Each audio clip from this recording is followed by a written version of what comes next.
Hello everybody, KNHD here, and back with part 2 of Exogenesis Pearls of Rebirth. And well, I did say I was going to try my best to get as many videos on here as possible because it's a demo, and plus I'm pausing all my other videos just so I can get more of this down because I want to make sure I have some room to play Freedom Planet when it comes out. So, we all know what happened in the last part. I kind of got into the game and understood some of the story. I now understand that I'm playing as a main character called You, and his sister had recently died.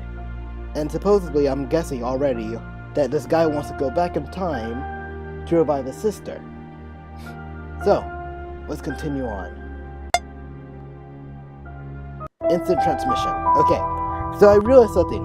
I was thinking about it while I was playing the game earlier. Or not playing earlier, but later on. No, I didn't play this game earlier. No. Wait, let me think for a second. Okay. Alright, sorry guys, but from here, the rest of the audio was apparently lost. So I'm going to have to explain everything I was doing. So what I was going to say here was that I was going to explain on how I thought how the notes were going to resemble some features that happened later on in the game if I go back in time. And I just gotta change the events that happened. But I think it seems to be that from here, there are only this amount of pages. I'm not too sure because these pages did represent as something later on. Like here, I was kind of explaining, saying like I was looking for a page of the child and said that I had to change that when I go back in time. But I don't know what this game is going to do.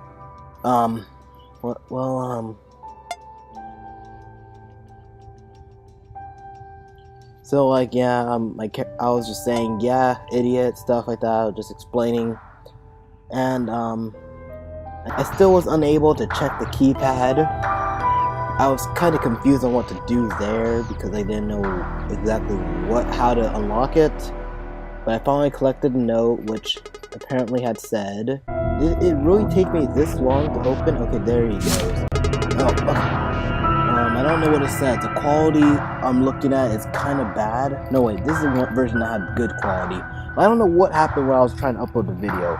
Like the first one, when I tried to upload it to my Steam, it said it wasn't working, wasn't compatible, so I had to real quick change it, and it made the quality lower. I did not know how to make it any better without making it very hard to read what's going on. I'm not sure if you guys can read this because this is supposed to be the better version. I don't know what happened, but I record all but through the same process, so I don't know why the video file is messed up.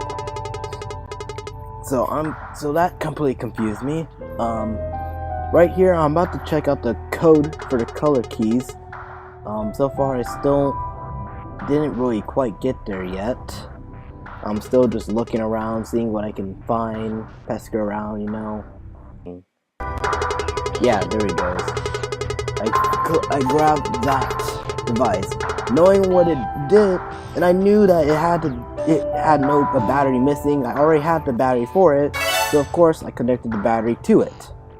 But I didn't know how to turn on the projector, which was kind of one of my worst phenomenons at the moment. I messed around with the diary a bit. I think I just cut it some.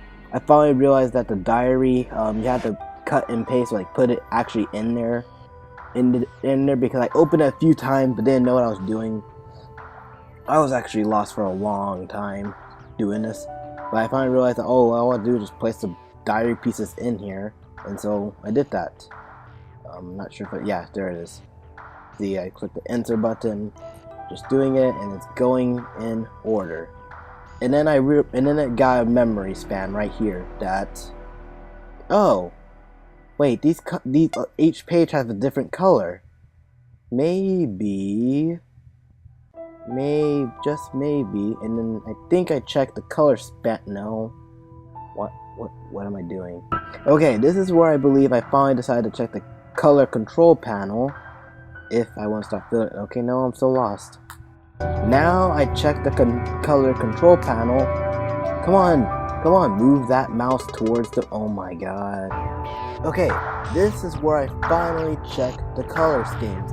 And I finally remembered that, I just remembered at that second that those colors seem to resemble the colors that were on here.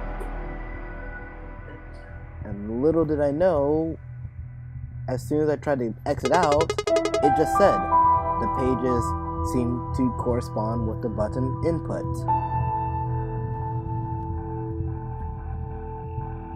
So, I tried to do that. I believe I did mess up a few times, because my memory span kind of works like a darn peanut, but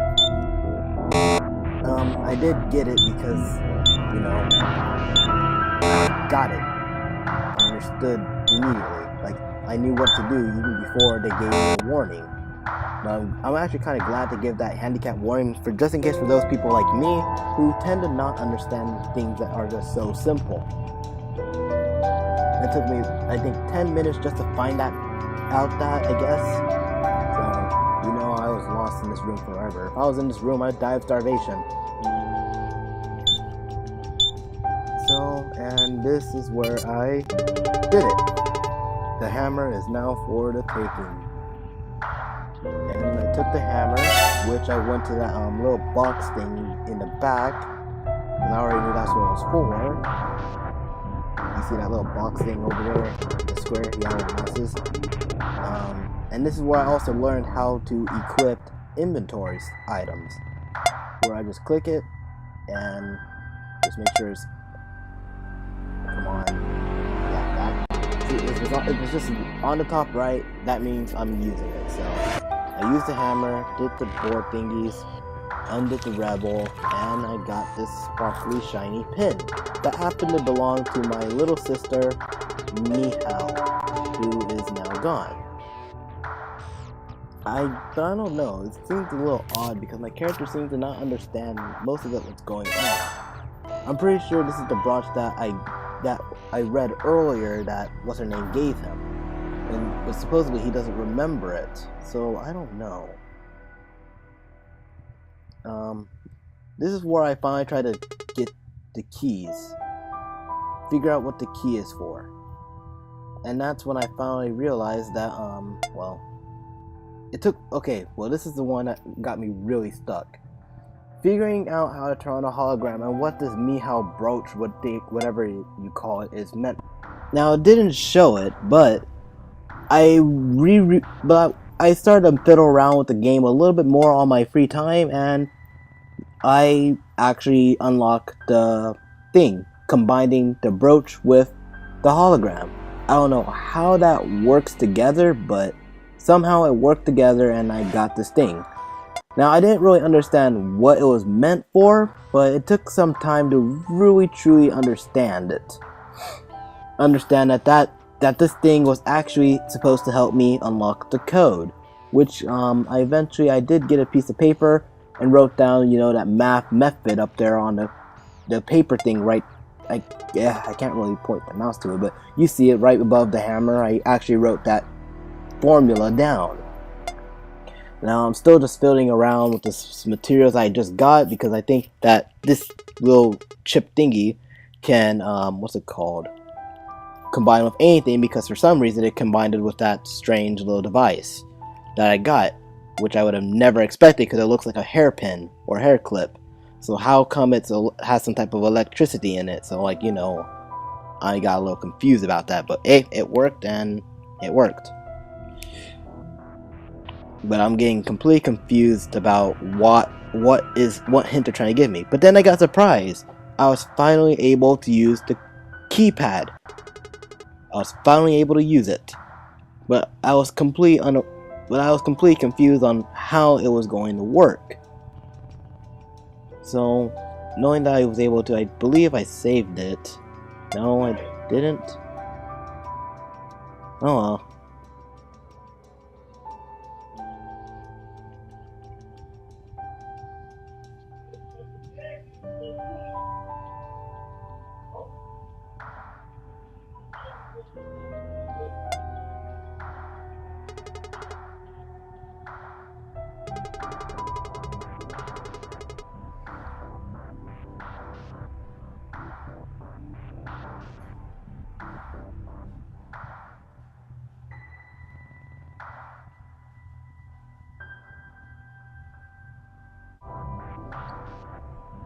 cutting it a bit, I started to realize that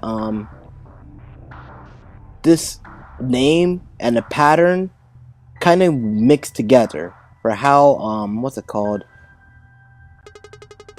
These letters on this thing happen to have numbers right beside them, and each number letter happen to represent a certain number. So I kind of realized that if I put these methods together, I can manage to unlock the door.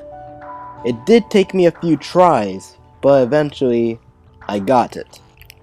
And when I opened the door, and well, actually no, when I got it, it happened to be that the missing letters were the code. Cause it took me a few tries. First I put the whole code in, then I put like half the numbers or something like that. And then after that, I finally placed down the missing letters that were in the description or whatever, the hologram, the missing letters that Kinkakuji. I mixed the numbers together and I got my code. But here, as you can see, I am placing down the first code because I just got it.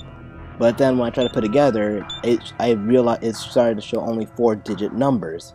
And so that's when I got a little bit confused, thinking, okay, what the heck do I do now? It allows 4 digits. And it kept me doing a little bit more thinking, and then eventually I got that 4-digit code. And when I opened the door, it led to a complete trailer that made me thought that there was the end of the demo, and I was about to get very, very, very disappointed. But luckily, they helped me out here, and it wasn't a demo. It was just a little caption showing, I guess, foreshadowing all that I'm about to go through in my adventure. Because after that, I was in some weird little place. And also, enjoy the little demo caption. I'm not gonna have my voice here, so this was KNHD here, logging out. I hope you enjoyed the new outro I'm going to have for these type of game videos, and well, let's just hope I don't have to resign to this again, because this was very irritating to make. Laters.